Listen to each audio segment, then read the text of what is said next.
Hello, everyone. We want to take this opportunity to say thank you.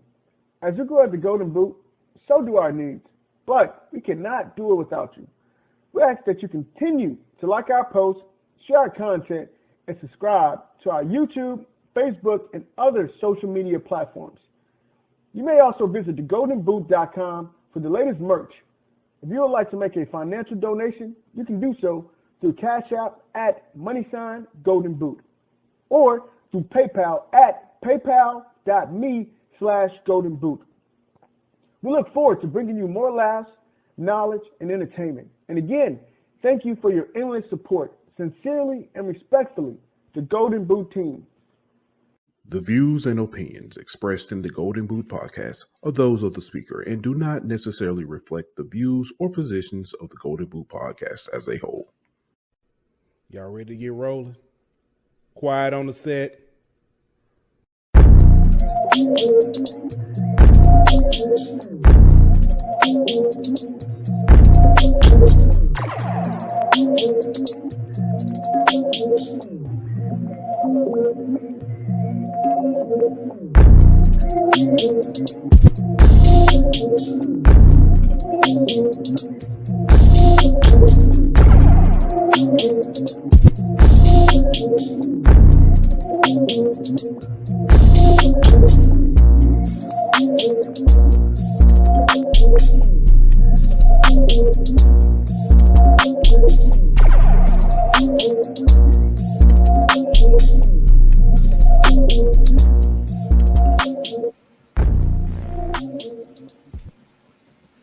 Hey, ooh, that's bad. Let's try that again.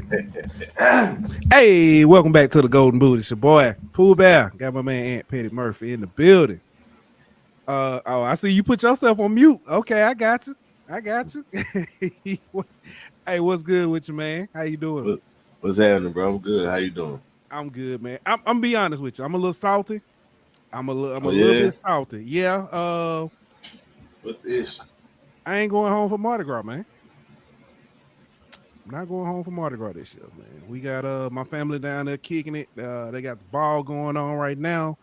But man, you know what I'm saying? Work called, being adult, man. So yeah, I heard that, bro. True story. I have actually quit a job because they didn't let me get off Mardi Gras that I requested a month early. I ain't gonna say I quit. But I did start. Look, they told me, it's like, I don't know if you're gonna be able to. I said, okay, I understand. I do understand. I pulled up that Indeed website quick, huh? Bro, I had it on speed dial. Bookmark, Indeed, boom, found a new job.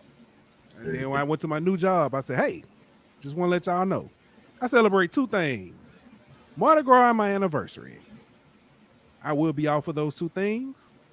And nothing wrong with that. And nothing wrong with that. So y'all need me here for Christmas, Thanksgiving, I'll be here. But you will not play with Mardi Gras and my anniversary. So, but shout out to everybody in the chat. Got my man Chuck in the building. What's good, Chuck? My guys everywhere, man. Everywhere. Josh in the building. Cousin Nick in this thing. What's up, Cousin Nick? I hope you're doing all right. What's happening, family? You know, but as we always say, we truly do appreciate y'all support. Don't want y'all to think that just because we repeat this message that it is not meant. We truly do appreciate y'all support. We appreciate y'all for watching. Don't forget to like, subscribe, share. If you have any comments or questions, drop them in. Feel free to reach out. If y'all have ever sent us a comment on YouTube or anything, we do personally read them. We do respond. It means a lot to us. Y'all our family, man. And if y'all know the origins of how we got started, y'all will understand our guest for tonight. Big facts. He family too. You know what I mean? He just ain't been here yet, you know. Yeah, so without further ado, want to bring to the Golden Boot. You got something before you go? You want to? Oh, I thought you were finna say something before we get started. Hey, but want to bring to the Golden Boot. Everybody, it's at least all the LSU fans. All the LSU fans' favorite Miami guy. Julian Romero, the baseball dude from Twitter Space. I gotta put that on there from Twitter Space. Yeah, from Twitter Space. From Twitter Spaces. Julian, welcome to the Golden Boot. What's good, my boy? Gotta show up there for the hometown, UTEP. Yeah, that Texas Western. Hey, first of all, Glory Road was a damn good movie. Yeah, best movie ever made. It was. I got to meet Coach Haskins before he passed away. He was really a cool Oh, guy. that's dope right there, bro. That's dope. And then I met one of the players too, Willie Cager. Willie Cage, yeah. He runs a foundation for the basketball here at one of the school districts. So he was really cool. He signed my jersey and everything, and then he took That's off. dope, bro. Man, that's dope, man. Julian, I do want to say this. You are a Miami fan. And yes, I didn't realize you are an Atlanta Braves fan as well. I didn't realize how much I did not like you until I found all these things out. Exactly. I just found out about the Braves part, and I guess it can't be perfect. You know what I mean? But nah, man, for real, man. We truly do appreciate it. We have been talking about, what I'm saying, when baseball season come on, so having you on. Man, listen, I know I've been looking forward to it. Ant been talking about it because we've been talking like, when we gonna bring Julian on? It's like, we're gonna do it this day. We're gonna do it this day. So it truly is, man. We really do mean it, man. Looking forward to having this conversation with you. But let's go ahead and get started. Opening weekend in college baseball. So some teams did what we thought they would do. Some teams slow start. Very slow start. Opening thoughts, man. What do you think about so far? I mean, I'm not jumping off the ledge, or I know it's one series, but how do you feel? I think overall as a sport is really good. We've seen a lot of parity. Last night I told you guys about the Tennessee and Grand Canyon. Everybody's like, "Oh, Grand Canyon this." Like, no, like Coach Wilson and Coach Stankiewicz, like what they built in that program it's legit. Last year it was a coming out party. I think they were in the group of death with Oklahoma State, Arkansas, and then with them there, like there was a good, and Missouri State too. Like that was a group of death, like regional, and they got that experience right there. And they weren't scared of Tennessee. They took them down, and it was in their own ballpark, so which was good for exposure, especially the WAC. Like that's a good team. I mean, it's just crazy overall, but I mean, I think it's also crazy too for Tennessee. Like your star player finds out like 30 minutes before the game, like, hey, we don't know if you're eligible or not, so you can't play. Oh, wow. Wow. So it's just, that was crazy. I think that plays a factor too. Arizona, Joe Johnson, like the guys that he brought in too, like it shows like that too. But I mean, LSU, the pitching staff is on point. Like you just had dudes coming in like left and right, throwing in strikes like mid 90s, nasty breaking stuff. Like it's just pretty wild. And then who would have thought TCU would have been thumping Vanderbilt and Arkansas. Yeah. You brought up LSU. And of course, we're LSU centric show. One thing that impressed me, because we talked about Wednesday, some things we were looking at. Pitching was one of the things that looked at. Coming into today, the stat they put up, the starting, the starting pitching I think had 21 strikeouts, no hits. Like 21, 5 walks, and then like a couple walks. Yeah, no hits. No, well, I'm sorry, I take that back. It was like 2 hits or something like that, because I think Skeens gave up a couple of hits. Skeens gave up a hit, and then the home runs that they gave up towards the end on game 2. Yeah. No, that's just that's overall. Like, so overall, all weekend, 9 hits, 3 hits a game. Yeah, that's pretty solid right there from a pitching staff. Yeah. So and then they have a whip of 0.62 coming into today's game too. It was just like remarkable. They just like it. All the questions last year that they had were filled right away. Yeah. I was kind of surprised Skeens was at 98 pitches. I thought he would have been pulled out earlier, but I mean, we know he is. He only used 2 pitches, so it's really not that bad. And then Cooper last year, like he was your guy's arm, like your go-to guy coming out of the bullpen, right. And he just shoved. He's like, here, let me throw this, and then the second time around, let me drop my arm a little bit lower, like you can't see. I like what the freshman he did today. I think Jay did a good thing about pulling him out before letting the inning get uh, big on him and then explode. But I mean, if you look at it, another thing too, I think maybe we had 1 or 0 errors today for LSU. I think that was the problem last year. We had a lot of errors that would like extend the inning, that had tax the pitching more on the arm. And I think it was a good team. It was a good game series between two with Western Michigan. Like them not playing outside for basically the whole season, only being there 4 days and only have 2 errors. Like, I mean, that's pretty good. Yeah. Right. I think I put it up there. Andrew Paul's Hub said, "Let's give a collective laugh to Tennessee." Yeah, I think that was kind of one of the ones that shot. I could see the drop to Arizona, but like you mentioned, GCU has been, saying steadily building that program.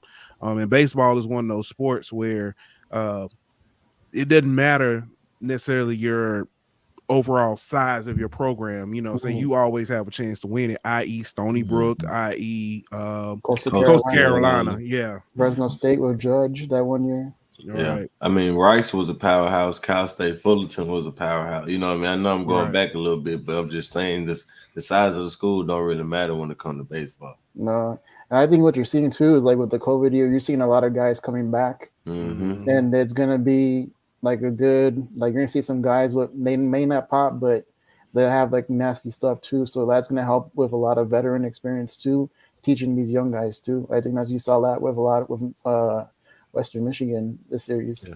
And they're a good team, like last year they hit 295. Like it just, you ran into a good pitching staff. Yeah.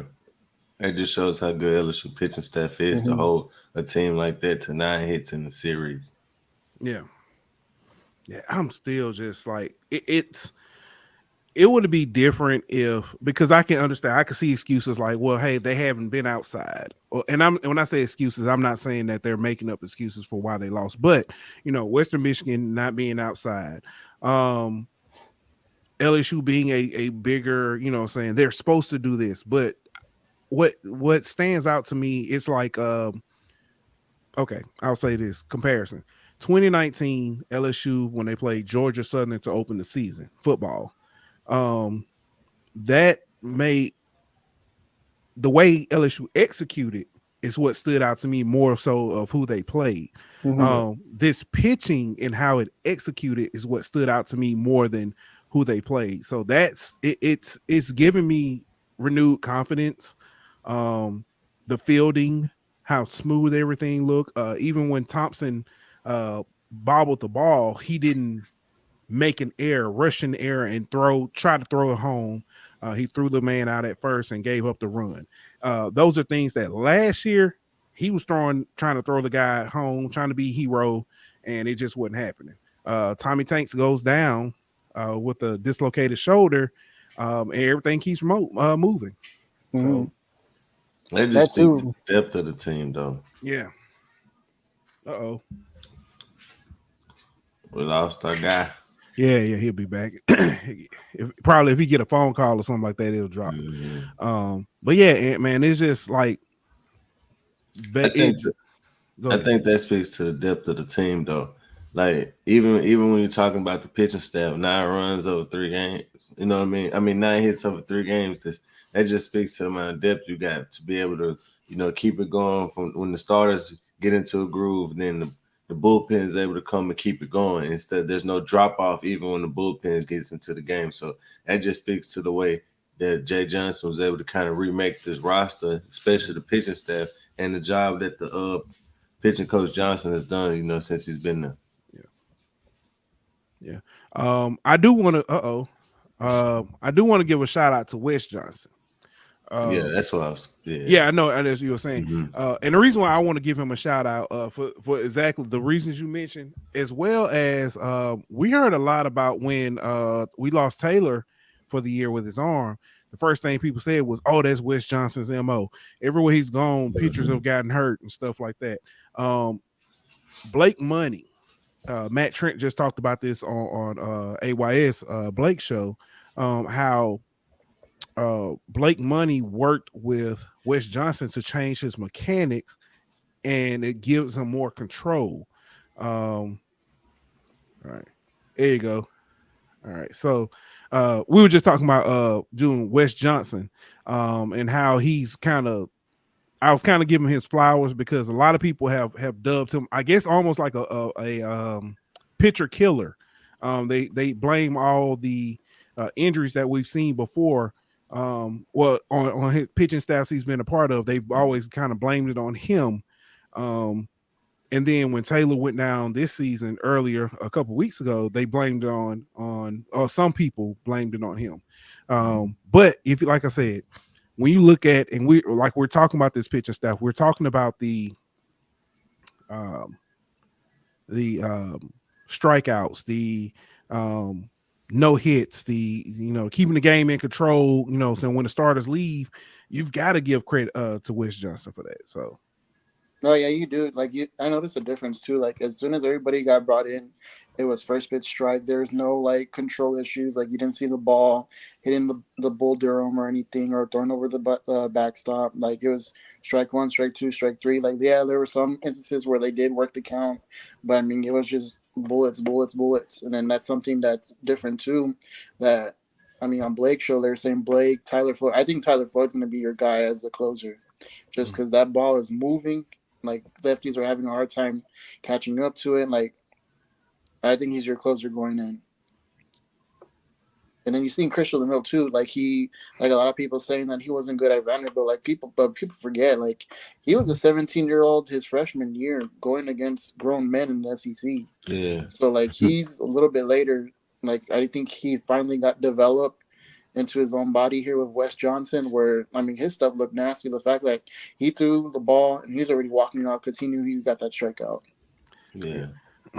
Funny thing, Christian Little, when he came in and I saw that 99 and them glasses, the first thing popped in my head was, give him the heater. Give him the heater, Ricky. But, man, he came in, man, and I was like, we got something. I was like, LSU got something, because it's been, I think they've been 2 or 3 bullpen guys away the last few seasons for making the next step. Not necessarily, saying Omaha, but just, advance into the super regionals or advance into, I guess, then to Omaha.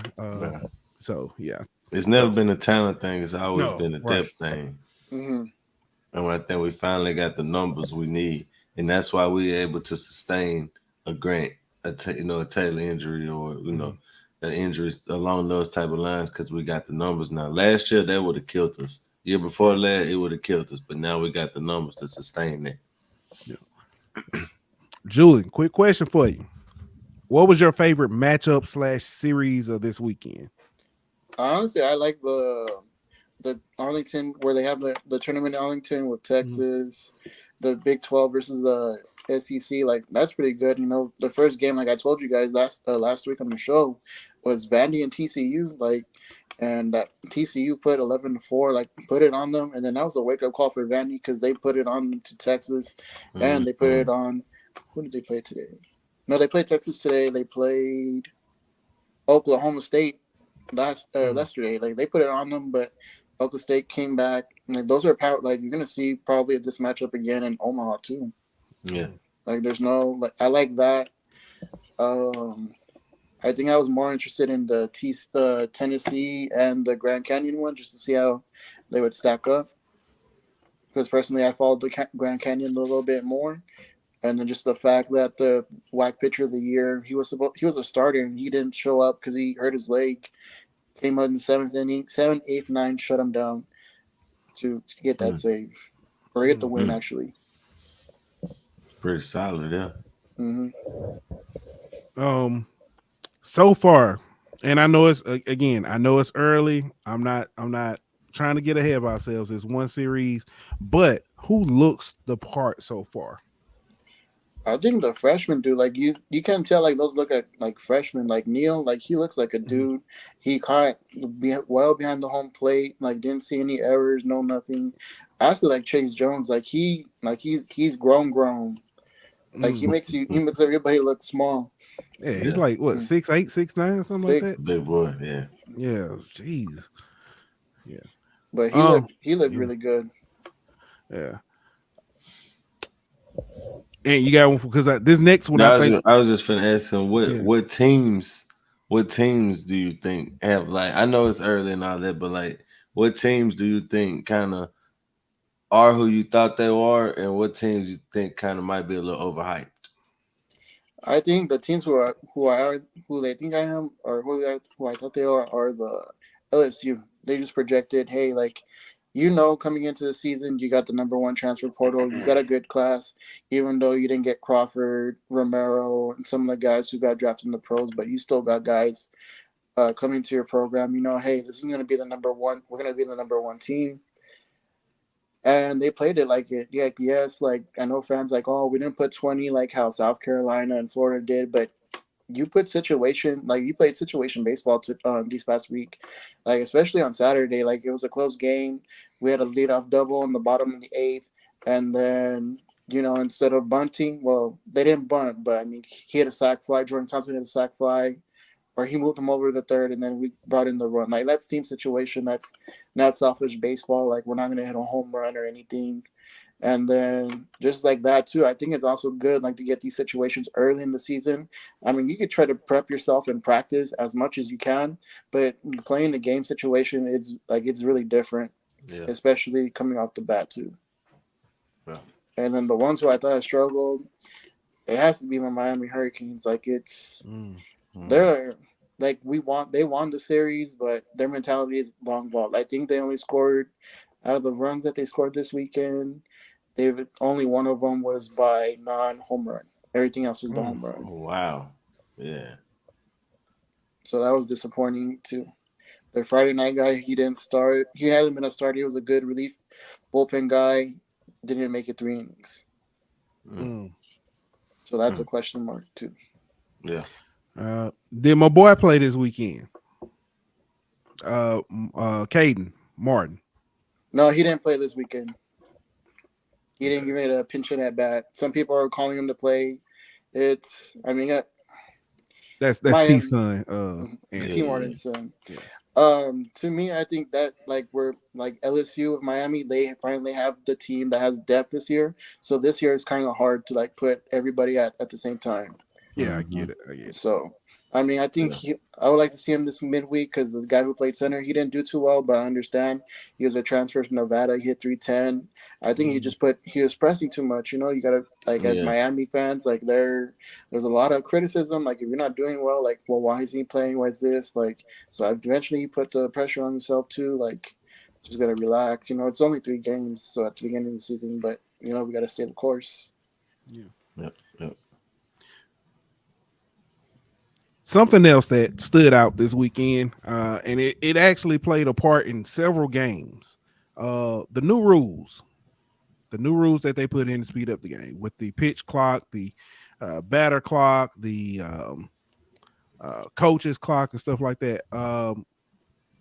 Granted, some games were 2 hours, 2.5 hours, so it did. I mean, in effect, it did do that. But what are your thoughts on some of those new rules? I mean, it's okay. Like, I'm used to it, like, because we, like, the Paso has the Chihuahua, so we're used to that play clock. So I'm used to that. But I think it's really different is that time out of the box because, as hitters, like, you want to get in that rhythm. You want to disrupt the timing. I know that viral video of the Tennessee player calling for time, and the umpire didn't give it to him. But in the rule, it says, like, if it's a certain amount of time, like, you can't give him time. So I think that's going to take a while. But I think the main one that I was really upset was the no props. For the, like, basically not having fun. Basically, that's the Virginia Tech rule. For people who don't know, like, Virginia Tech will hit a home run. They would come to the dugout. They would toss him a sledgehammer, and he would slam it down on the turf. Like, that was probably one of the best props in baseball. And they turned that down. But the pitching, I mean, it's okay. Like, I understand you're trying to get the pace of the game faster, more audience to see, because there's some games where it's like, we're 3 hours in, it's like, and we're barely in the 6. So it's like ridiculous. But I mean, I understand. Like, I know in Blake Show, the guy who was talking, he said he didn't like the Apple Watch thing. Yeah, that was gonna be my next question. The about having to watch and stuff and not crossing up signals and stuff like that. But yeah, I mean, I like it. I mean, you see it. You're gonna see it's already happening in the pros. Like in the pros, they'll take off the hat, they'll put it inside, and the catcher has like a little like device thing, and they'll tell him like fastball outside, and he'll hear it, and he'll just come set. So that's the same thing as the watch.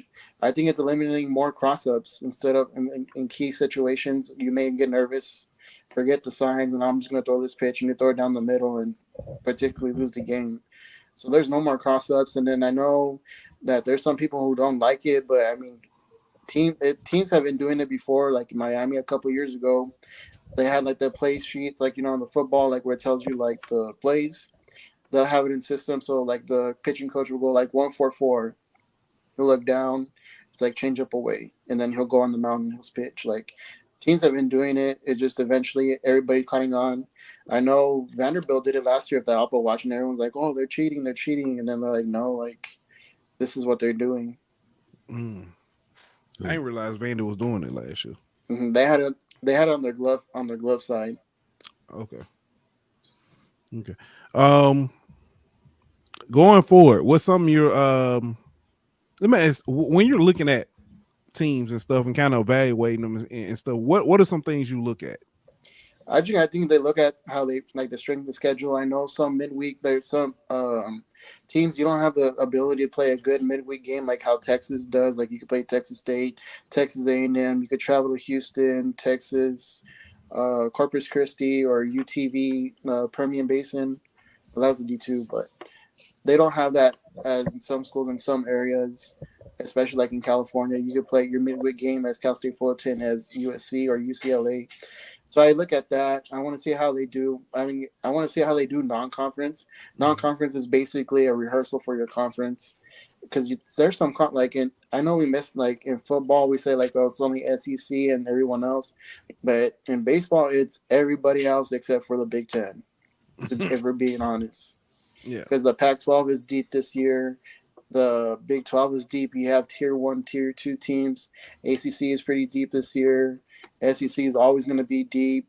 So you look at the strength of schedule and you start seeing, like, okay, like this is how they are. And I look at the players, too, like how they react. I know Enrique Bradfield, he didn't have a good series this weekend. But, I mean, it's the first week. I'm not expecting everyone to jump off the bat real hot. Dylan Cruz, I know he went 1 for 3 today and then 1 for 3 on Friday, and he went 0 for. But, I mean, they're hitting the ball like on a line drive. It was just right at people. Like, so that's a good sign to have. Like, oh, you're squaring the ball up. You're seeing the ball pretty good. I want to see like how they react when it comes to SEC play. Like, I know I mentioned Dylan Cruz. I think not having Tommy White back there as his protection changed a lot. He started seeing a lot more off speed. I mean, this is also too. He never batted 3-hole. I think I remember in LSU, you just used to his leadoff, so he's used to getting that fastball. But I like he was patient. Like he didn't be by him. Like he didn't be someone else. Like he stayed true to himself. And then whenever he got that pitch, he rocked it. And then that goes for the freshmen too. Like Galvin Guidry, I know he got called strike 3 on a ball high, but he knew the strike zone. He didn't chase. Like they stayed true to themselves. So I think you got to give props to Jay Johnson on that one. Yeah. For the hitters. Yeah, I know you mentioned the Big Ten ain't really. I mean, I know Michigan's about the only school up there who really made some noise in baseball the past few years. But Maryland last year, last year, they got screwed on that call, the regionals, the super regionals. But then I know you got some smaller I know the Sun Belt really good baseball program now with with Southern Miss coming in. You still got Coastal, you still got some other teams there, but I think that kind of like you mentioned that plays the midweek part plays kind of the regionality of it. There is no real tough programs in the North for the Big Ten programs to play to prepare themselves for conference play and for postseason play like there is in the South. In the South, you can play a Troy, you can play a Southern Miss, you can play Louisiana Tech. That gives you a good competition midweek and prepare you for your conference play. That's just not available everywhere. No, it's not, and that's what the thing that kind of sucks because if you're a bubble team, they're gonna look at your strength of schedule, and it's honestly like it's not your fault. Yeah. Like you're just playing to the teams who are available because you don't want to travel to the West Coast, come back, and then travel back to the East Coast. Like you're not doing him any service.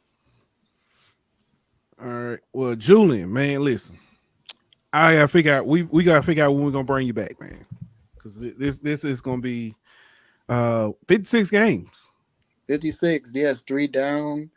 A couple more to go, depending on the schedule. I know Miami, they have Tuesday, Wednesday, and then another weekend series. I think for LSU, you guys host Southern at 2:00 at the box. Yeah, we got Southern on Tuesday. I was looking. We got Texas in the midweek this year too. Mm-hmm. Yeah, because you guys are playing in the Round Rock tournament up there that weekend, so might as well just stay that extra week, a couple more days, play Texas. Get them introduced into the SEC.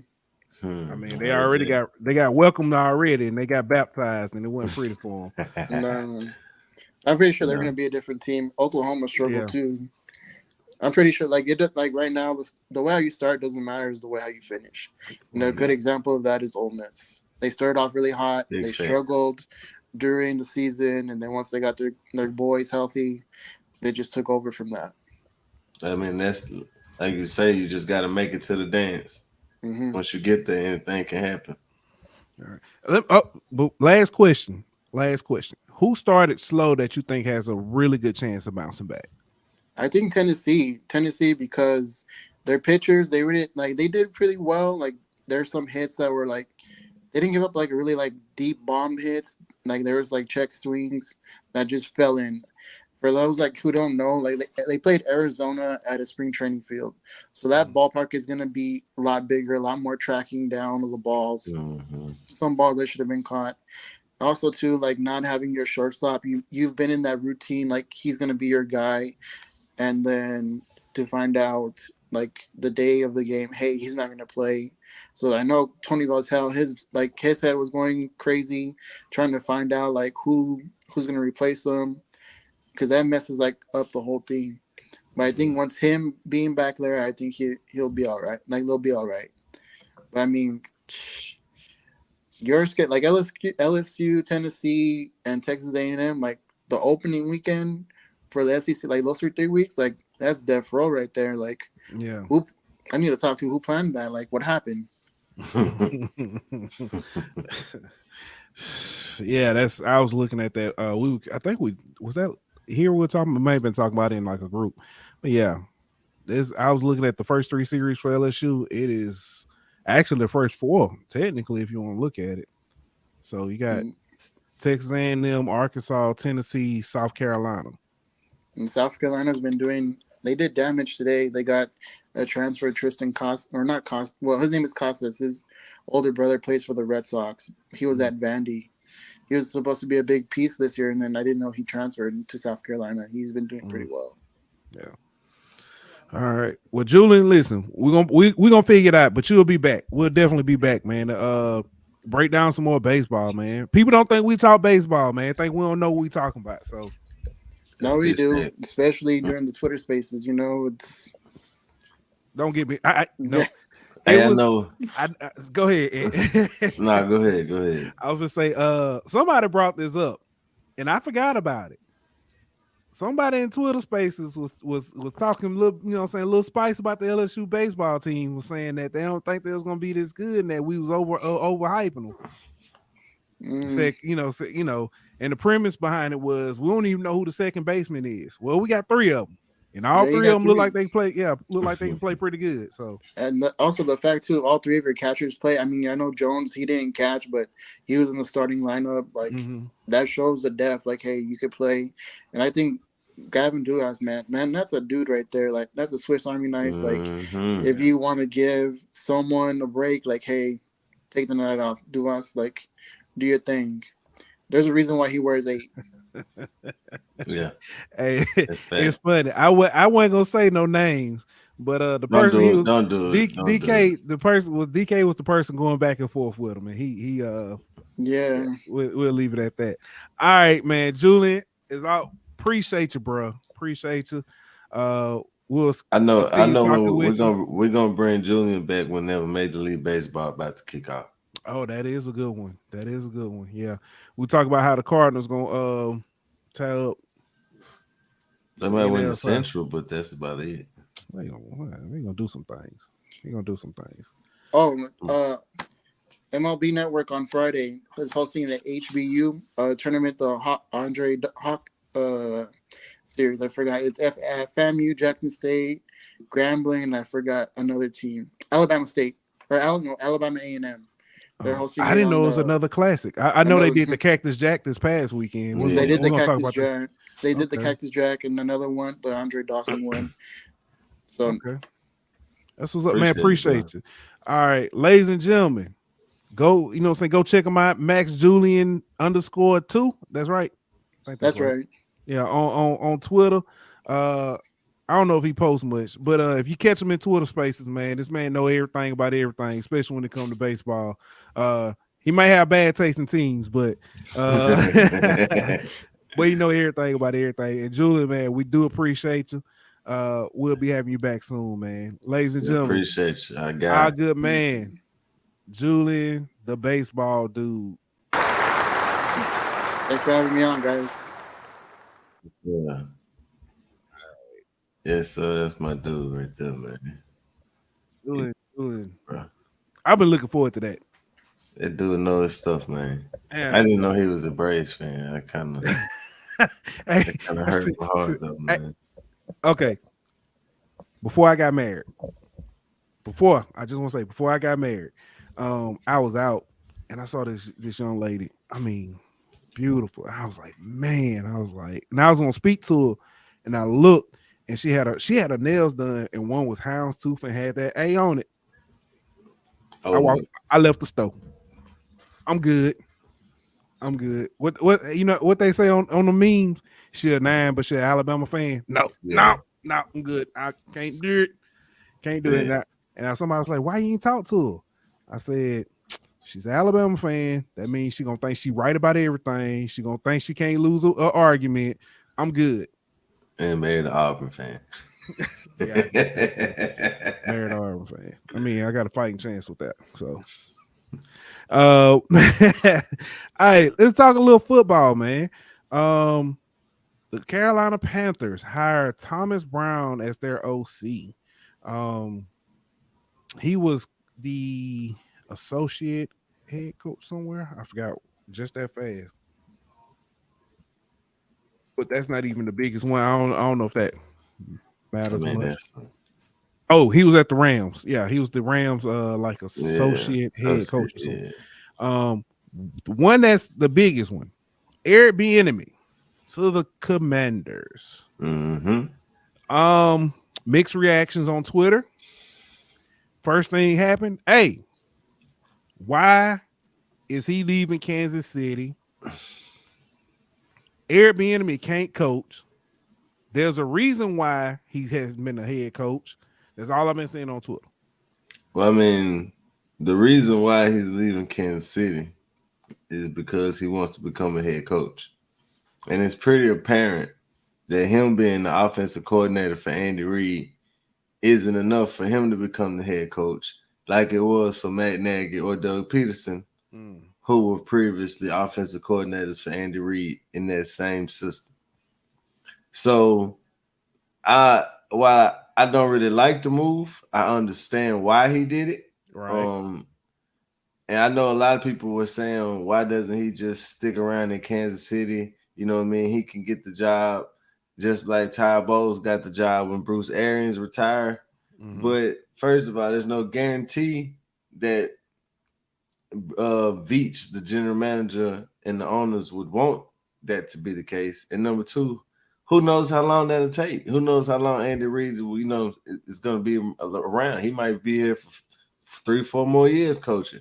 So I understand that he didn't want to necessarily take that route, wait it out, but I don't think the Commanders would be the best situation for him. I feel like if he wanted to be an offensive coordinator somewhere else, he could have his pick of teams in the league to be the offensive coordinator. So I hope it works out for him, though, because he deserves it, but I just don't know if this was the best move for him.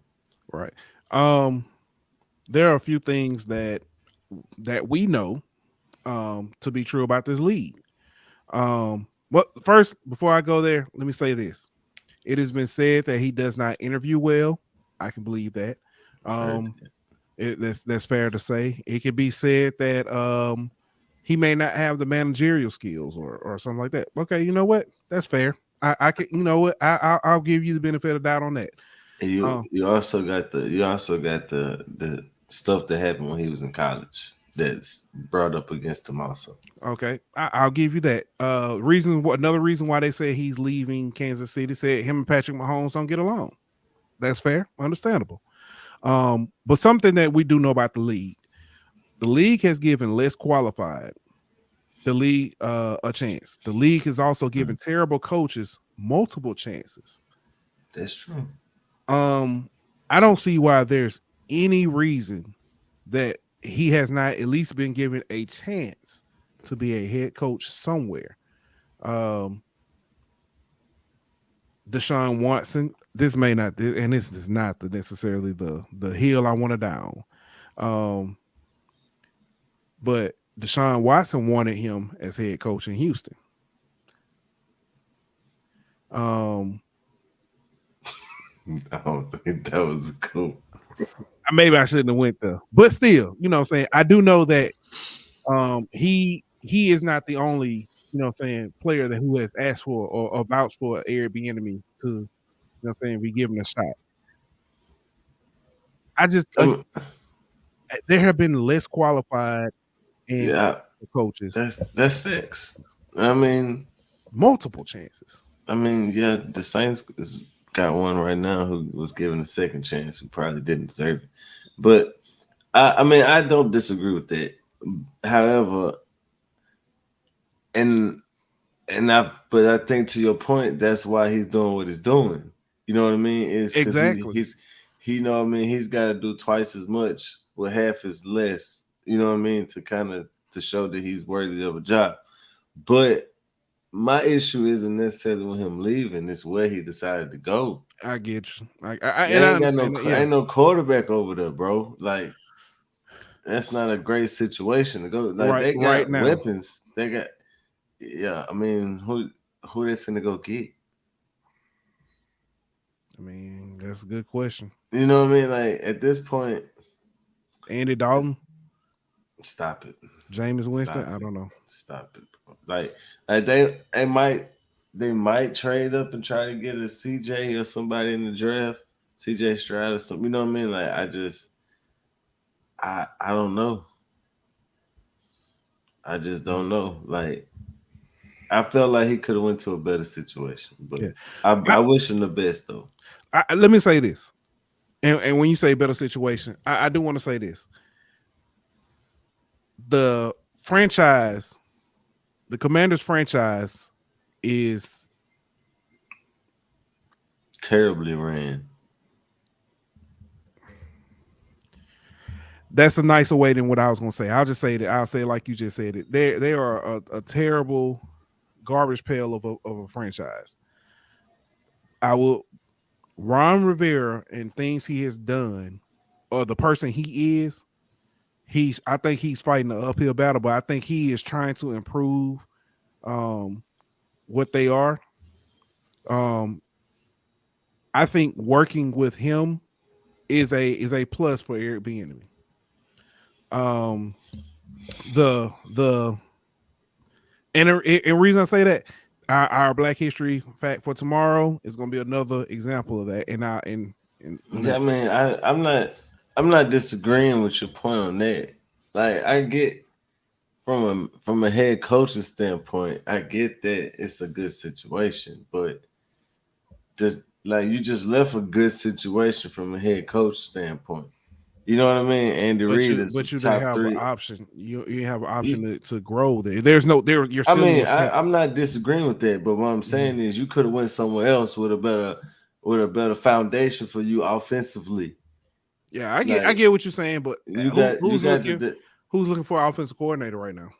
A bunch of people. Carolina just hired an offensive coordinator. Like the NFC South ain't got nothing. But did they reach out to him though? Also, I mean, that's a good point too. I think that nobody gave. I don't think anybody gave him a chance. I mean, I don't know if he put himself out there for people to give himself a chance. That's a good question too. You know, so I just like Washington is just a bad situation to me, man. Yeah, I get it. But if he division, goes, you the worst team in that division, bro. Yeah, like, but if he goes to Washington and offensively they compete, if he goes to Washington and they don't look good because they don't have a quarterback, you just sabotaged your whole chance to become a head coach. Yeah, that's true. Chris makes a terrible point. Say that three. I mean, you know, saying if I had a nickel every time I says that. But he said Washington has everything they need to compete. Just need Carson Wentz to come alive. Yeah, Carson Wentz ain't coming alive. They got the worst quarterback in the division, bro. Yeah. No. And I said that jokingly, Chris. I get if they. I think if you rephrase that, if they had a quarterback. I mean, they're a quarterback away, but that's a big piece though, and it ain't that many out there. Yeah. So in that division, you got the NFC champion. You got a Dallas team that's probably gonna get better, and an up and coming New York Giants team. I mean, like I just we can move on for that. I wish him the best, because there are a lot of people, especially Kansas City fans, who are saying he's going to fail. I mean, yeah, definitely. There's a lot of people saying he's going to fail. But Jason Brownfield says Derek Carr to Washington. Derek Carr looking at the Jets. Yeah, but if so happen Washington finds a way to work themselves in there. I think there's a few teams above Washington. I get it. I'm just saying. I mean, it's definitely a possibility, but I'm just saying I don't know if it's likely. Yeah. All right. Rex Ryan interviews for the Denver DC job. I don't know about this. He a good defensive coordinator. He was a good defensive coordinator. How long ago was that? Yeah, I was gonna say he's been at the game for a minute. Yeah, and the game's done changed a little bit. I mean, he's a great DC though, but I just don't know if his defense works in the way the offense is run today. But we'll see. It'll be interesting. Them two personalities though. Mm-hmm. Yeah, that'd be interesting. Them press conferences at Denver gonna be fun. Yeah. Whoo, the XFL 3.0 makes its debut. It's a game on now. Seattle and the DC Commanders. DC Defenders. Initial thoughts on the return. I mean, I liked it. It's football. I mean, I saw somebody make a point today. Our boy from down south football, Renard. If you're a football fan, you watch football. You know what I mean? Like, you don't have to have no flashy name or anything like that. It's football, bro. Like it's high quality football. Very high quality. So I mean, I'm cool with it. I enjoyed it. I like the production aspect of it, being able to hear the play calling and some of that kind of stuff. I like some of that we don't see from the NFL and college football. But overall, I enjoyed it. I'm gonna tell you two things I like that some people may not. I love the kickoff rule. I love it as far as for safety, but you still get an actual return. I also love when you score a touchdown. There is no extra point. You have one, two, or three. Yeah, bam. It keeps teams in the game though, bro. Yes, because you can go for like 9 points on a possession, bro. Like you know what I mean, like so it's basically nobody's ever really out of the game. So yeah, I mean I like that kind of, and I also like the way that they try to emphasize returns. Like not just kick out, but punt return. You can't be more than a yard downfield when the ball kicked on punt. You know what I mean? Like that kind of stuff to try to emphasize, because we don't really see that in the NFL and college. They try to outlaw that kind of stuff. But I mean, for the most part, I enjoyed all of it, what the XFL had. Chuck says I watched San Antonio blow a game to Orlando. He means St. Louis in the XFL today. Yes, Chuck. And the reason I know it's St. Louis because I was talking trash about AJ McCarron and he led them in the comeback. So wow. Yeah, I wasn't watching that one, but I watched the one last night. It wasn't much of a game. They scored twice with 2 minutes left in the game. I watched the Houston game and they was Twice. That's crazy. with 2 minutes left. 2 minutes left. They scored twice. Wow. Yeah. That's crazy. Yeah. But the XFL, I'm glad it's back. More football, more football, more football. And yeah. Now on to the topic that's probably gonna have me in therapy. Because he's triggering. Deion is triggering to me. Oh, okay. Deion Sanders is triggering to me.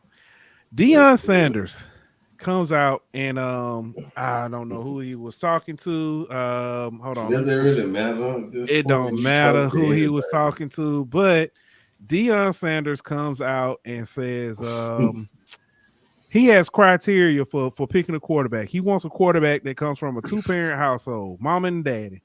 Also says he like his old linemen like that. They usually are very smart.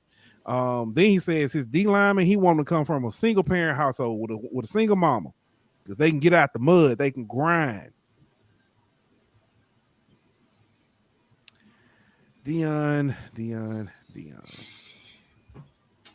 All right, so basically, Deion just reinforced the stereotypes that has been hurting black quarterbacks for the past however long football's been existing. You basically just said that quarterbacks that come from a single parent household aren't smart enough to play the position, and that quarterbacks who come from 2-parent households are somehow smarter because they come from a 2-parent household. Oh, he did say he wanted to have a 3.5 GPA. Yeah, I mean, like he was talking to Rich Eisen. I know plenty of people who come from single parent households who have a 3.5 height.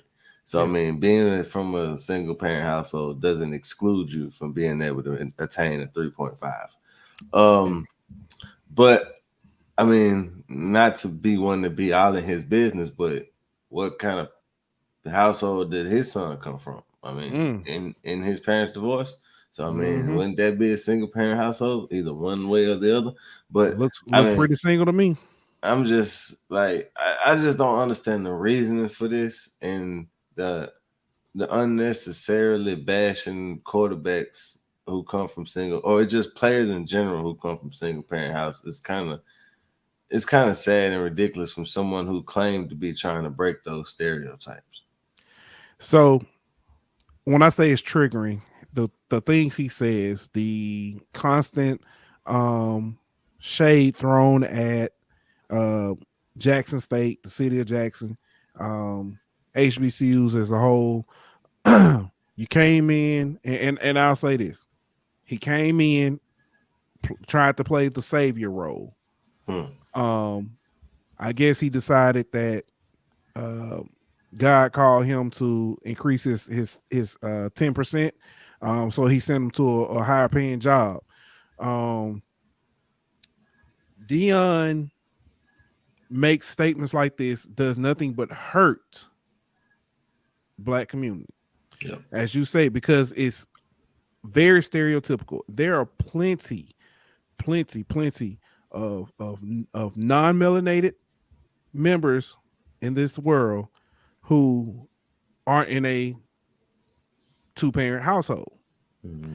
But the stereotype is going to look like he's talking about Black players.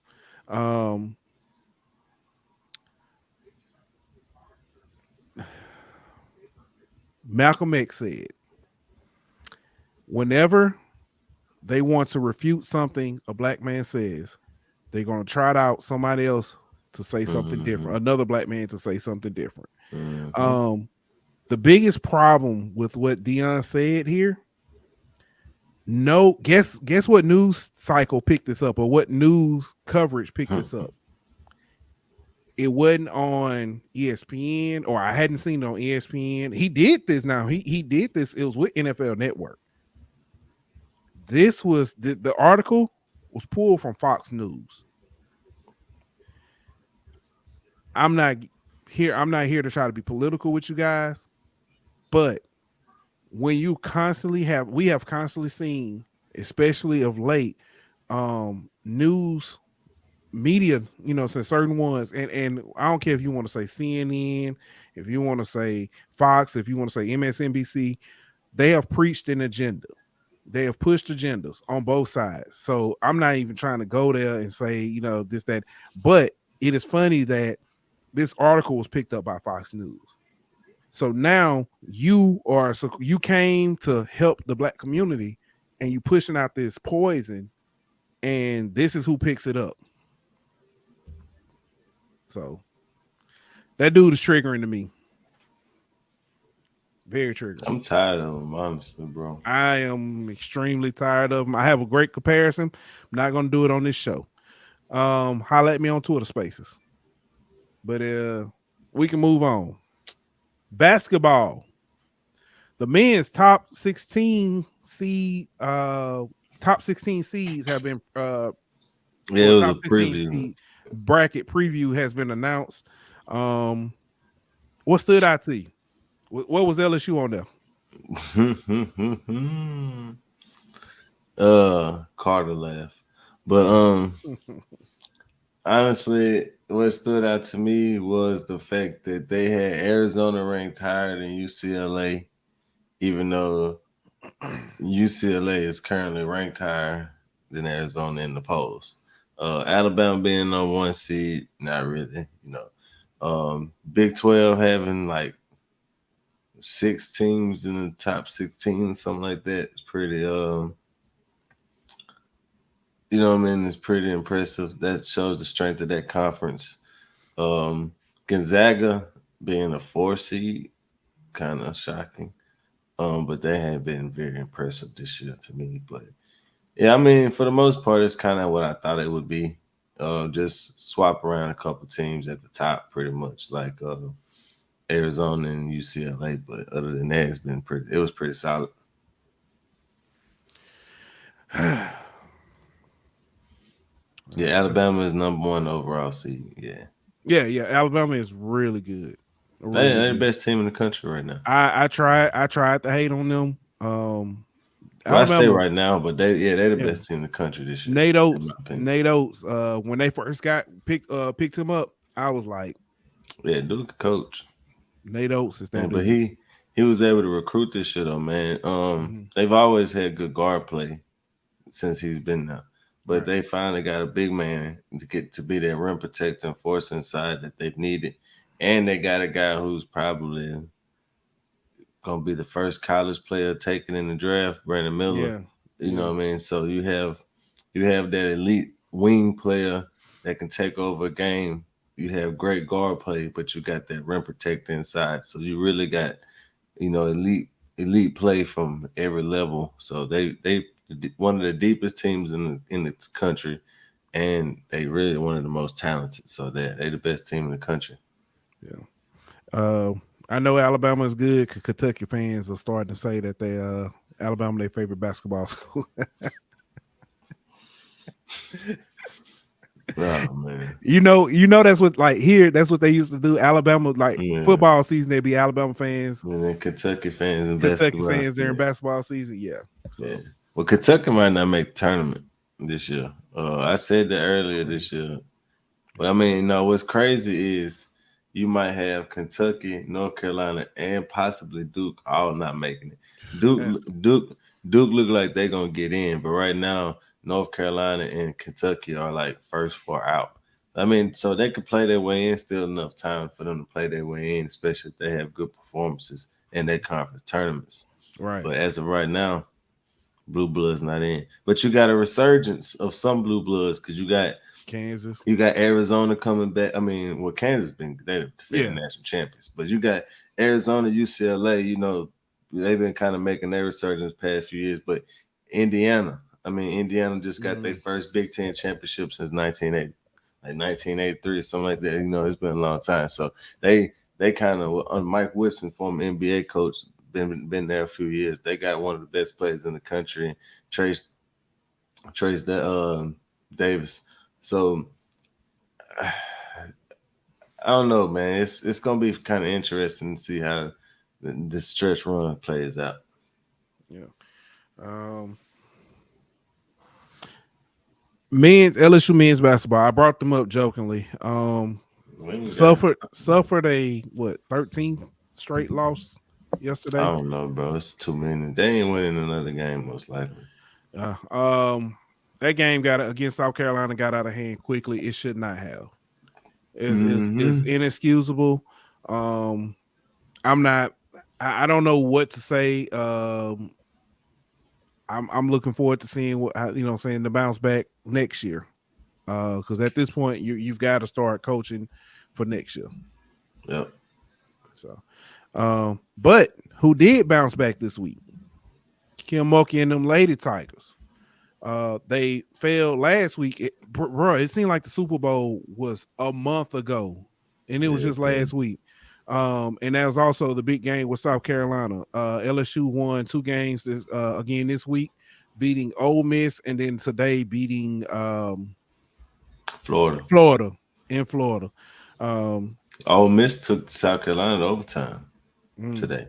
Ole Miss was giving LSU the fits on Tuesday or whatever day they play. Yeah, Thursday. I'm sorry. Shout out to Coach Yo over at Ole Miss. Good story that they brought up during the day on the broadcast.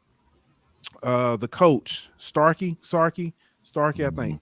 Bob Starkey. Yeah, from LSU, Bob Starkey. Was raising money for cancer. He said however many students showed up, he'd donate I think $1 for each student. It was like 565 students showed up. So he rounded it up to 1,000. Flage asked how much money did he make? And he said 1,000. She matched it. And she donated 1,000. Coach Yo from Ole Miss heard about this story, and she donated 1,000 as well. So shout out to that love, that all the community, the basketball community, especially on the women's side that they have for each other. Great story, love to hear that, man. Shout out to Flage for being just a outstanding freshman student athlete.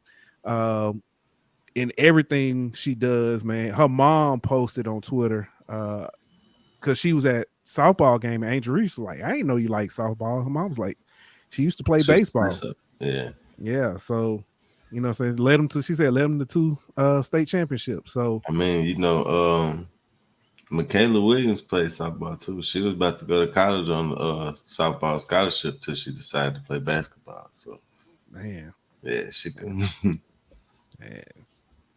Man, the future is bright in Baton Rouge. So NBA All-Star Weekend. We talked about this last week. Would we watch, Thursday to Wednesday, I'm sorry. Would we watch? Would it be interesting? This, that, and the other. I watched a little bit of the celebrity game. I didn't watch the skills competition.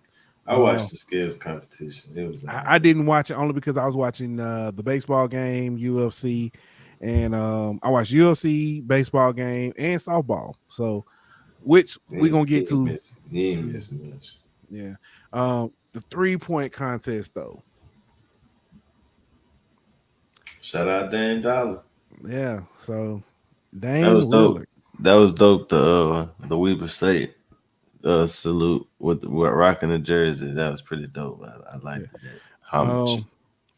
Not just that, Halliburton tying the record with 31 in what's that first round, wasn't it? That was the first round, but he sat too long, man. He sat so long, and that's why he got cold. Yeah, but yeah, I was surprised though, bro. Like Kevin Huerter put up some bricks. It was somebody else who put up some bricks. Damn, was it Julius Randle? Now Randall had he was pretty he was pretty respectable. I think he had like 17, something like that. Somebody only had like 5. Like Huerter had 5, and somebody else had like 9 or something like that. It was pretty bad, but it's. Oh, Tyler Hero. That's what. Okay. Tyler Hero. Yeah. Slam dunk contest. Let me say this. I want to start by saying this. Trey Murphy, you did a phenomenal job. Matter of fact, I would say I enjoyed all the dunks. There were some dunks I was like, No. I'm not letting you get away with that one. Hold on. Let me finish. The sticking your arm in the rim, all just it got repetitive, and it just was like, that was terrible. Both of them was terrible. Yeah, I was just like, but I KJ Martin, I think he had some good ideas. It just didn't splash. The execution didn't splash well. Yeah. Trey Murphy, very impressive. I was like, okay. I don't think the touch the back. I don't think that got enough love, dog. I did. I don't think that got enough love, bro. I'm gonna tell you why. You realize how hard that is. That's exact. So I've never dunked. As far as I'm 10 foot. Now we lowered that thing. You know what I'm saying? And I know how difficult some of that stuff is. You know what I'm saying? Because if you try it, if you play NBA 2K and try to do some of them dunks, it's hard to do. You know what I'm saying? Pressing the buttons. But seriously though, it is so hard to do, bro. It is hard to do a lot of those dunks. And thank you, Josh, because I was getting there. Karl Malone was a full-fledged hater. The one where he kept giving 44. Nah, he gave your boy 44 or 42 or something like that. Whenever everybody else gave him 49s and 50s, when he threw between his legs, caught it in the air and went like that was so nasty. Bro, Trey Murphy. I was like, "Whoa, what?" Like, don't get me wrong. I'm not saying Trey Murphy should have won. Oh no, hands down. We gonna get there. You know it's who I ain't mentioned yet. I ain't got there yet. But I just didn't like the way they judged my boy Trey Murphy, man. Like, but I'm just saying. You give the dude with the no creativity a dunk we've already seen. Even if you was paying homage to Vince with the first one, cool. But the second one, you pulled yourself up with the net, and then you didn't even get both of your arms in there, and then the whole open the envelope thing, like that was just so lame to me, man. Like then you want to get him a higher score than you gave Trey. I just don't get that, bro. Yeah, maybe see. And then they showing this. Never mind. Let me stop. Then we get to Matt McClung. I owe him an apology. Not necessarily. I owe him an apology because I was like, man, they just finna get this dude to win. Because they was like, he the favorite. They gonna get this dude to win. They gonna hype it. I was like, they gonna hype him up because he's one of the shorter, you know what I'm saying, people in the competition. They gonna hype him up because he's a white guy who can ball. Because let's be honest, you know what I'm saying, when a white player, American-born white player can ball, a lot of times they get hyped. Yeah. It's not, I'm not, you know, saying it's just how it is. I've always thought, like, watching the high school tapes, I knew he had, you know what I'm saying, skills and he could do it, but I just felt like it's different from being a really good basketball player and being an NBA basketball player. Oh, he's not an NBA player, by any means. And I don't and there's no knock on him. He's not that caliber player. I mean, I know he's got the little two-way deal and he's on the roster now, but he's undersized and he's not really, you know what I mean, the ball handler to be that. Like, he's a scoring guard. He's really a two guard, but he's not really the size, and he's undersized as that combo guard. So I mean, there's no knock to him to say he ain't an NBA player, but that is what he does. What he did Saturday night is what he does. That dude was dunking out the gym. We talked about it. One thing I was going to actually ask this until it came up last night. Until last night, one of the questions I was going to ask was I think I did ask on Wednesday, is the dunk competition overrated? You know, has it lost its zest? It has. And even last night, last night was good and all, but it wasn't Zach LaVine versus Aaron Gordon. No. You know what I mean? Like that's been but like 8 I think years it was ago, good, and that's one of the best ones I've seen ever. Yeah, like, it's one of the best ones in recent years. I would say that. Okay. I definitely say that. But it's that low hanging fruit. Yeah, very much so. Like that, like you know what I mean? Like I ain't accomplishing much, but at the same time, I'm not trying to take away from last night. It was good, but it wasn't like historic or nothing like that. You know what I mean? Right. Quick question. It's not on the docket, but let me ask real quick.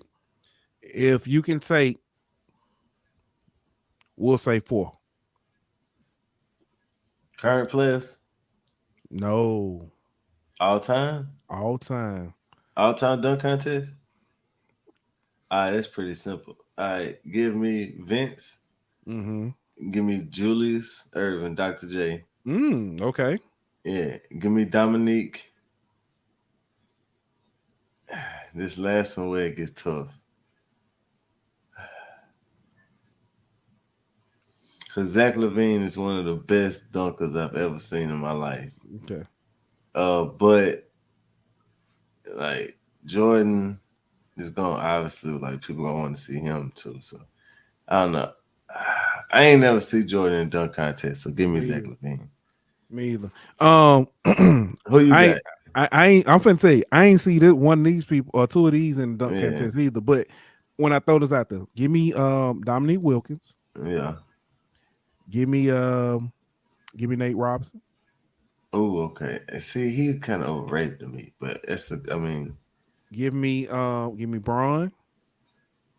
Give me Spud Webb. Okay. See, Spud, I was gonna pick Spud, but he really ain't like he just a little dude.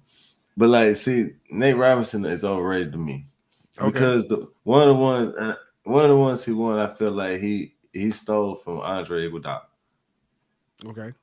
Andre Iguodala had one of the best dunks I have ever seen in my life. He caught AI, threw it to him off the back of the backboard, like from behind the backboard. He caught it, went under the rim. Like that's one of the cleanest dunks I've ever seen in my life. And he didn't win because Nate Robinson stood at half court and tried to throw it between both of his legs. Like, like it took him like 13 attempts to get it, and they didn't penalize him for that at all. It was so like that was one of the worst I've ever seen in my life. If I had to have a backup, Vince, Kobe, Zach, Jordan. Yeah, I mean, I feel like Vince got to be in every dunk contest. Yes, he's the greatest dunker ever. Yeah, so I think he had the best dunk, performance ever. So he literally. Oh yeah, you talking about the one that was like 30 years ago today, if I'm not mistaken. Not 30 years ago today, like 20 years ago today. Yeah, I was saying it could be 30, but yeah. When he went windmill, then he went off the glass. Man, that was sick. And if I'm not mistaken, that boy had springs. Everything, all the ones he dunked, he did it like first try. Yeah, first try. All of them first try.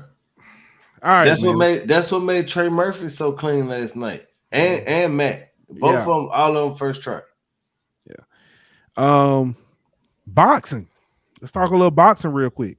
Javante Tank Davis and Ryan Garcia both signed the contract April 15th in Vegas. Super fight at 136 catch weight. That might be a pretty good one. Who you got? Tank. Here's how I think it's gonna play out. I think Tank has the power Ryan has never seen. Ryan is technical enough to get the Tank and get him a little shook. Tank knock him out in the knife. Yeah, I mean, I think Shakur Stevenson is the best in that weight class, honestly. Shakur Stevenson is that dude he don't have Tank power, but he got power. And you are not going to touch him. You are not going to touch him. He reminds me of Andre Ward. Like he's he's such a technician, he's Andre bro. Ward. He'll break you down like pinpoint accuracy. He hits his spots where he want to hit. And like I saw this on Twitter. It was like a round robin of Tank, Ryan Garcia, Javante Davis, and Devin Haney, and like a round robin, like everybody fight everybody. I would love something like that, bro. Yeah, it ain't gonna happen, but I know, but I think Shakur beats everybody.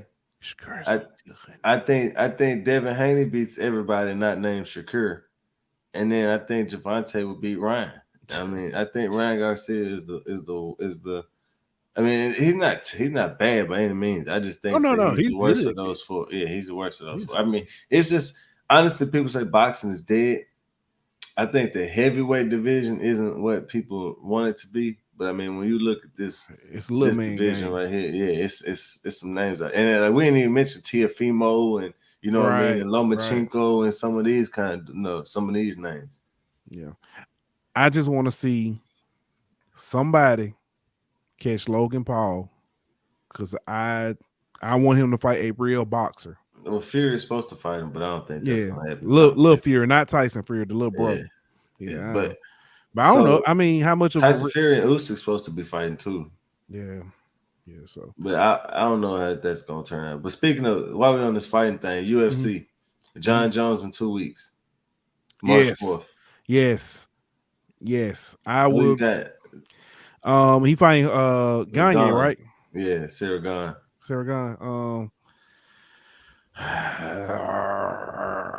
I hadn't seen John Jones in 2-3 years, man. I don't know. But I know he's still in shape. I know he's gonna be rusty. But if I've never seen someone get a clean lick on him.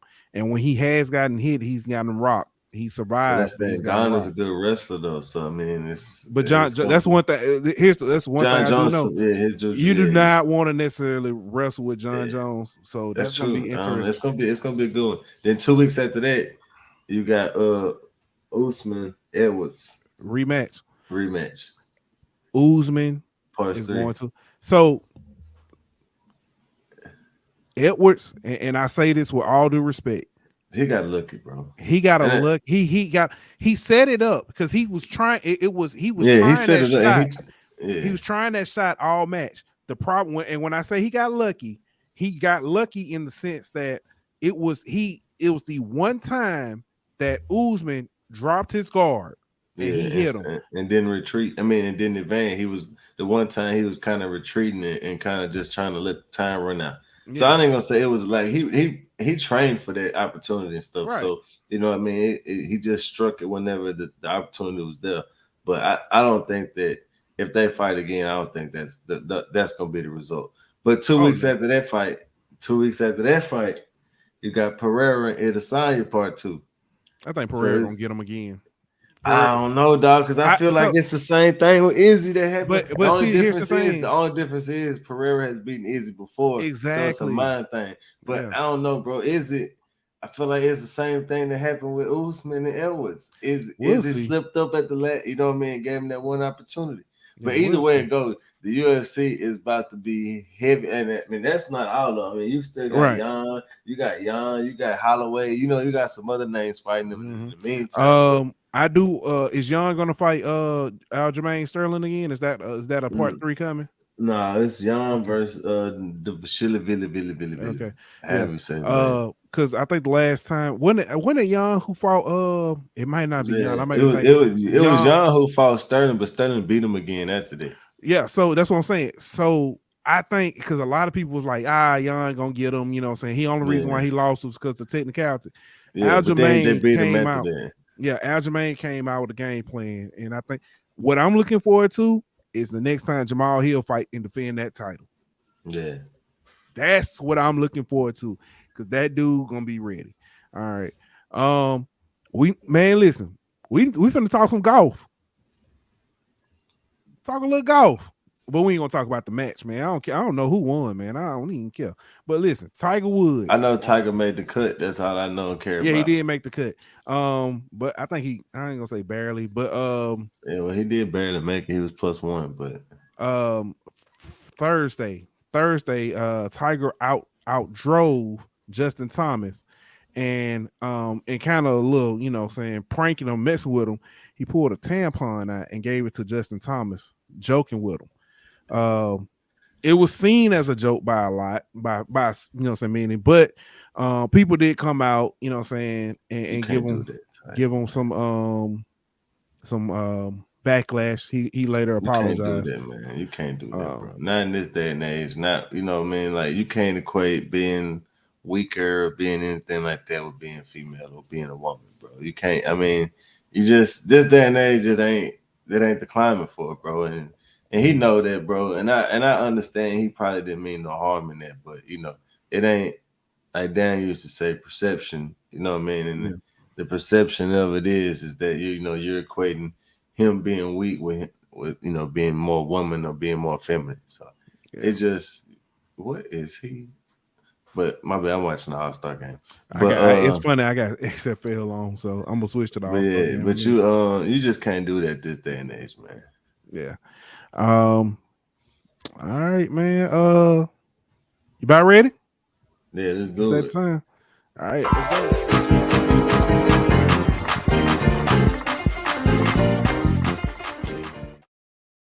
All right, I'll go first. All right, let's get it.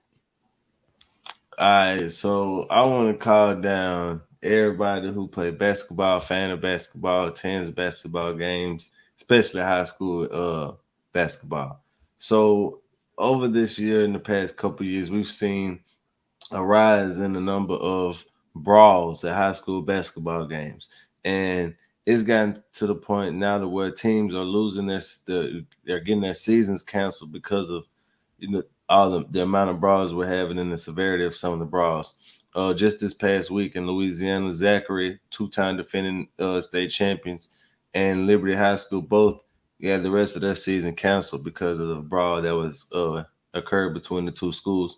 And last month we saw Washington, Marion, and Eunice also get their season canceled because of brawls. Then the number one player in the country in high school, DJ Wagner, son of former NBA player DeJuan Wagner, had his school I think he's from New Jersey. Yeah, he plays in New Jersey. Their school, his team, one of the best teams in the country, had a brawl at their game and their season is canceled. So the best player in the country doesn't get a postseason, doesn't get a chance to win a state championship. So all the fans who run on the court and feel like they're entitled to run on the court whenever there's a brawl, you're not helping the solution. You're hurting the players, and you're making it to where they're more likely than not going to lose their season, because when fans get involved, it's never a good thing.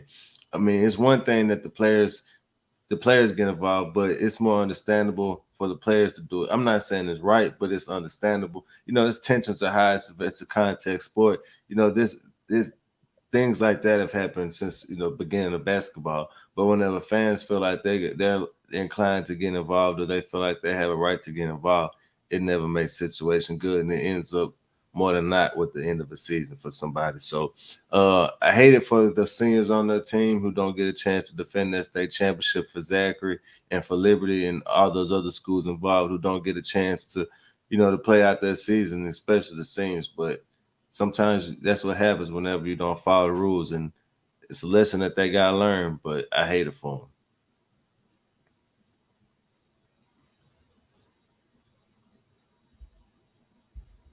My bad. I hate it for them too. That's tragic, man. I've seen some crazy stuff. I mean, when I was in school, I was involved. Like our team had a fight with another team. You know what I mean? And so that's what I'm saying. I understand how that kind of stuff occurs. Yeah. But we had the that in high school. Yeah, we didn't have any fans rush the court. It was just a player on player situation. And so we was able to just, cancel the game. Well, we suspended the game, finished it at a later date with no fans. And the other time we played that team in district, it was no fans at the game. But you know what I mean? When fans get involved, that's what makes it to the point to where you got to step in and kind of make the punishment severe because of the nature of what happened. Yeah. We my senior year, we had it was a big fight, a football, and it made the ESPN. Yeah. It's crazy, and it's not a good look when you have two predominantly black high schools fighting and stuff. Fans coming out saying they didn't necessarily come out fully and stuff. Saying people was really stopped before they can even really reach the sideline, but it's still a bad look. So yeah, it's not a good look at all. Yeah. All right. But man, let me go ahead twinkle a little something on y'all, man. So this episode we talked about baseball, football, basketball, boxing, golf, UFC, and all these things are in season. Well, boxing is never out of season, but or UFC, but you get what I'm saying. we got sports, man, like year round right now. And we are literally in a time where if you don't like something, you can turn and find something else. So you don't necessarily have to Netflix. You ain't got a Hulu. And no offense to none of them, streaming services, but you really can watch anything. As a matter of fact, if you don't like that, we didn't talk about it, but hockey is on right now. Hey, if you don't want to do hockey, soccer is on. Depending on what country, football. You know what else is out there? Lacrosse. Lacrosse was on this weekend. I watched a little bit of lacrosse. We're in a sports golden era right now. Take advantage, man. Enjoy it, man. It's beautiful. I love it. Indoor track season. It's been amazing, man. So all I want to say, man, enjoy it right now, man. It is truly something to admire. Spring football for college is right around the corner. Get ready, man. Get ready. So that was real simple for me, man. I'm just enjoying watching sports right now. Sports, man. You on mute. My boy Chuck said pickleball. It might have been some pickleball. I don't know. I ain't turned to ESPN Ocho. But I'm sure there was some cornhole. I was just some cornhole somewhere. But yeah, man. Tomorrow on HBCU Hour, we're gonna talk about baseball again and basketball and a little bit of football. So tune in, man. The Cactus Jack tournament. I'm looking forward to talking about that, man. Seeing how everything. I'm telling you, Jackson State coach. Omar Johnson. Hey, it's gonna be like the Wild. Omar coming. Omar coming. I said this though. We definitely finna talk about what happened up in Utah though. Definitely. That was a basketball in the sweat. In the MEAC as well. Yes. Before we go, we slipping. Today's Black historical figure was Miss Wilma Rudolph. She is the first American woman to win 3 gold medals at a single Olympic game. She did this in 1960, winning in the 100 meter, the 200 meter, and also the 4x1. What's the most impressive is she placed bronze in the 100 meter in 1956. In 1958, she gave birth to her daughter. Started attending Tennessee State University, trained, went to the Olympics, returned from the Olympics with a 3-time gold medalist, and continued her studies and graduated in 1963 from the Tennessee State University. Something else that was impressive about that aunt, the whole time she did work study teaching it to pay for her school. That's dope, man. Yeah. Shout out to one of the greatest. Also, help us hit that 1K. You can win 100. If you know somebody, let them know. We'll pay you and them if both of y'all get y'all name drawn. So go ahead and help us hit this 1K. But Ant, you got anything else before we get up out of here? No, man, that's it. All right. Happy Mardi Gras to everybody who's celebrating. I hope you catch a cramp. And like that. Don't forget to like, follow, and subscribe on Twitter at Golden Boot. On Instagram at Golden Boot. On YouTube at The Golden Boot Pod.